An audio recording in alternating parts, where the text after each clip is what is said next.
मगर बड़े दुख के साथ मुझे कहना पड़ रहा है 2011 में जामिया मिलिया इस्लामिया से एससी एसटी स्टूडेंट का आरक्षण कांग्रेस पार्टी ने समाप्त कर दिया। अरे अपने गिरेबान में झांक के देखो भैया, गिरेबान के अंदर पाप ही पाप भरा हुआ है और आप हमारी तरफ देख रहे हो। रीड आउट आपके पाप के चिट्ठे, आप मतलब ये दिल्ली वाले आप नहीं, आपके पाप के चिट्ठे मतलब आपके। दीदी, नास्ति विद्या समो बंधु नास्ति विद्या समः सहृतः नास्ति विद्या समः वित्तं नास्ति विद्या समः सुखम।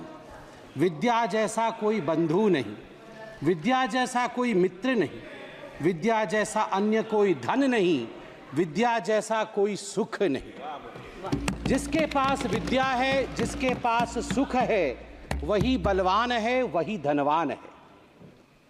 वह अपराजित होता है, उसका कभी पराजय नहीं होता।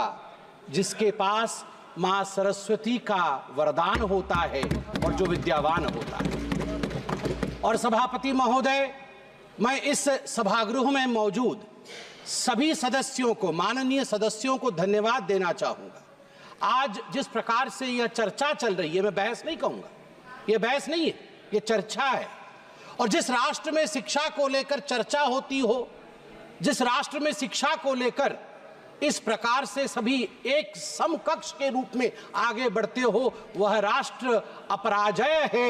वह राष्ट्र एक दिन विश्व गुरु अवश्य बनेगा, इसमें कोई दो मत नहीं। Today a lot has been talked about reservation. My good friend from this side and my friends on that side, they've exchanged arguments about reservation, आरक्षण।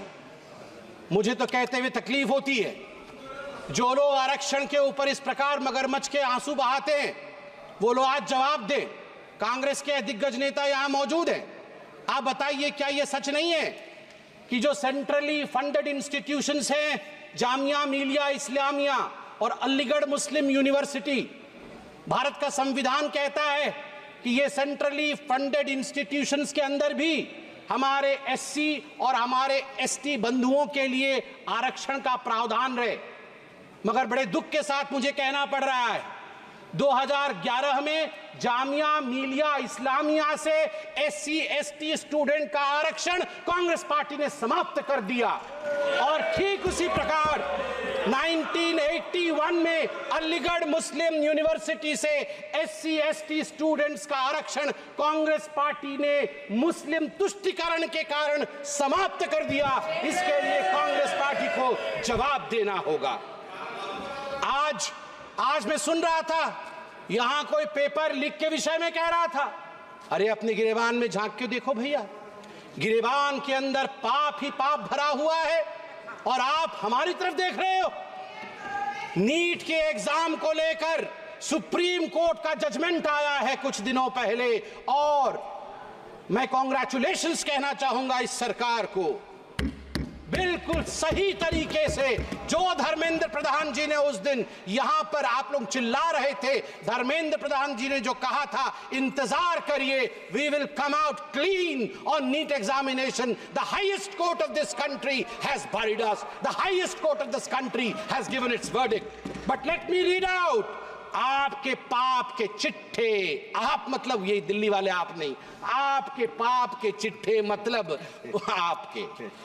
2006 में कहां ये सब लीक हुए थे, देखिए 2006 में CBSE class 12 accountancy paper leak, 2007 Akhil Bharatiya engineering प्रवेश पत्र परीक्षा पेपर लीक AIEEE, 2008 में PMT pre medical paper leak, 2012 में all India institute of medical science परीक्षा पेपर लीक, 2014 में सीबीएसई कक्षा 10 और कक्षा 12 की पेपर लीक, 2013 में Maharashtra SSC exam paper leak, 2016 में कर्नाटका पीयूसी परीक्षा पेपर लीक, सिद्धरामैया की सरकार थी, 2013 में Rajasthan university paper leak, Ashok Gehlot ji की सरकार थी, 2011 में हरियाणा बोर्ड परीक्षा पेपर लीक, भूपेंद्र सिंह हुड्डा जी की सरकार थी, 2013 में राजस्थान लोक सेवा आयोग आरपीएससी पेपर लीक, आपकी सरकार थी।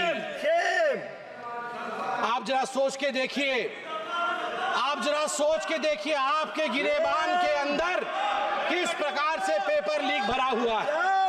मुझे बड़े गर्व के साथ आज कहना पड़ रहा है कि इस सरकार ने पेपर लीक को रोकने के लिए 5 फरवरी को एक ऐसा बिल रखा है जिस बिल का नाम है the public examinations prevention of unfair means bill 2024, जिसमें 10 साल के जेल का प्रावधान है और 1 करोड़ रुपए तक का फाइन रखा गया है।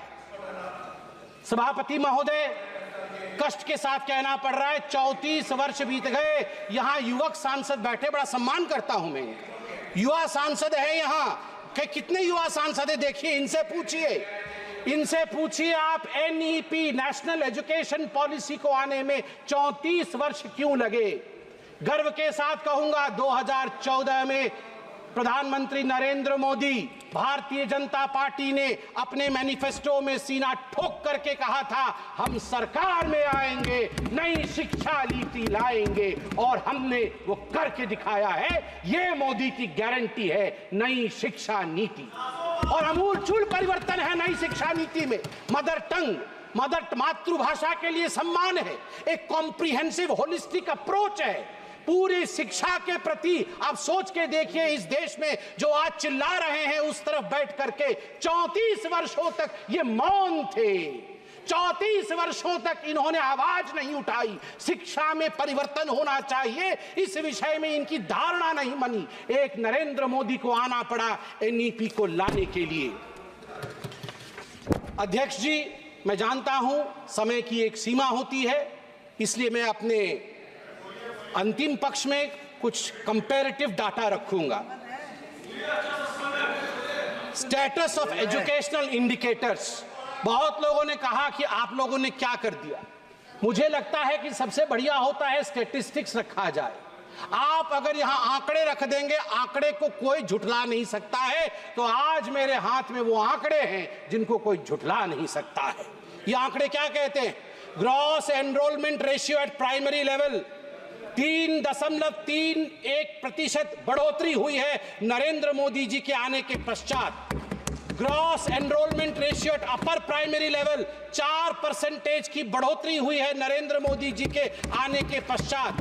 प्यूपिल टीचर रेशियो, आज कोई मेरे साथी कह रहे थे टीचर की संख्या कम हो गई है, बंधुगण सुन लीजिए, प्यूपिल टीचर रेशियो जो पीटीआर होता है उसमें 9% की बढ़ोतरी हुई है नरेंद्र मोदी जी के आने के बाद, 9% की बढ़ोतरी हुई है। ठीक उसी प्रकार मुझे तो तकलीफ लगती है, मुझे तकलीफ होती है सोच करके स्कूल में इलेक्ट्रिसिटी नहीं थे।